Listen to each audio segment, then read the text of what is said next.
Guys, mula dito sa pinakang homepage, pumili lang kayo ng item or mag-search ng item na gusto nyong i-check out or place order gamit ang GCash. So, for example guys, is magsa-search ako ng item. So, lalagay ko or isa-search ko is tissue. So, search nyo lang yung product or item na gusto nyong i-check out. And then, after yun guys, tap nyo yung item na napili ninyo. And then, after nyo ma-tap guys, yung item na gusto nyo, double check nyo yung product kung maganda ba yung reviews and ratings niya para hindi tayo mag-expect or magkamali sa item.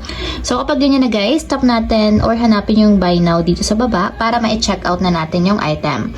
So, pagka-tap, ito yung order summary. So, scroll up lang natin and punta tayo sa payment method. So, tap nyo dito guys yung paywig. So, kung makikita nyo, naka-cash on delivery siya. So, since nga gagamitin natin is GCash, palitan natin yung cash on delivery. So, tap nyo yung cash on delivery.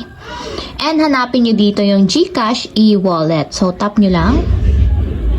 And ayan guys, dapat naka-enable siya katulad nito, yung sa GCash e-wallet. Then, tap natin yung confirm selection.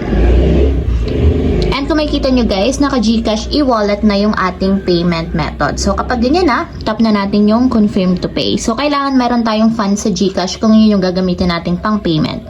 So, ang malala sa ating GCash is 96.91 pesos. So, ito yung total price. So, tap lang natin. And ayan guys, nagli-link na siya sa ating GCash account. So, make sure na meron kayong GCash sa mobile phone na gagamitin ninyo sa pag-order sa Lazada. So, lagay nyo lang guys yung mobile number ng inyong GCash.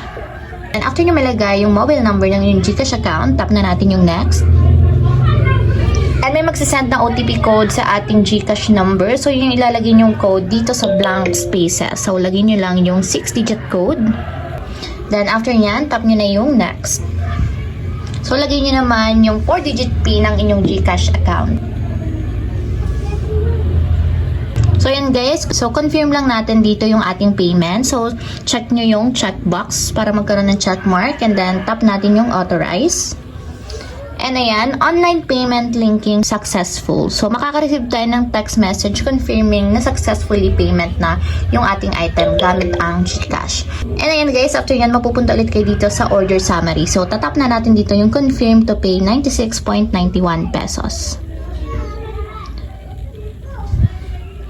And ayan guys, kapag ganito yung itsura, payment success. So, nakapag-payment na tayo gamit ang GCash natin. So, wait na lang natin yung order guys para makarating sa expected delivery date.